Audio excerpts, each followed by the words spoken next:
orthophoniste à Lyon.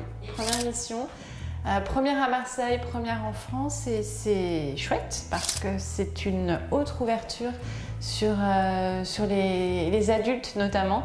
Donc il y a eu quelques enfants aussi, mais là on a pu travailler avec des sans-papiers, des personnes avec peu de revenus, en foyer, qui ne sont pas dans le monde sonore depuis des dizaines et des dizaines d'années, et surtout qui n'ont jamais été appareillés.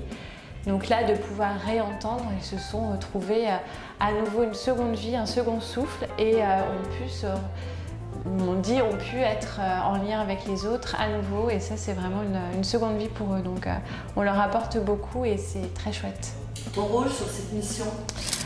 Alors mon rôle a été surtout un accompagnement et une écoute, c'est-à-dire que là ce sont des personnes qui parlent et qui entendent et qui entendent moins bien, donc ça a été surtout leur expliquer l'importance de porter l'appareil et les difficultés aussi liées à un port d'appareil quelques années après leur surdité, et leur expliquer tout le cheminement au niveau de la pile, au niveau du nettoyage, au niveau voilà, tout cet entretien à faire qui est important et qui permettra de garder ces appareils qu'on leur a donnés aujourd'hui.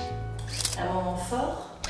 Le moment fort a été la première journée où là, il y a eu toute une famille de Roumains qui sont arrivés, qui vivent en squat depuis 2 mois, et les 3 petites filles malentendantes, jamais scolarisées, jamais appareillées, mais avec un sourire énorme sur le visage et avec une envie d'entrer dans le monde sonore et d'entrer en lien avec les autres énorme, et de pouvoir enfin vivre avec les autres et pas juste enfermés dans leur squat et dans leur famille.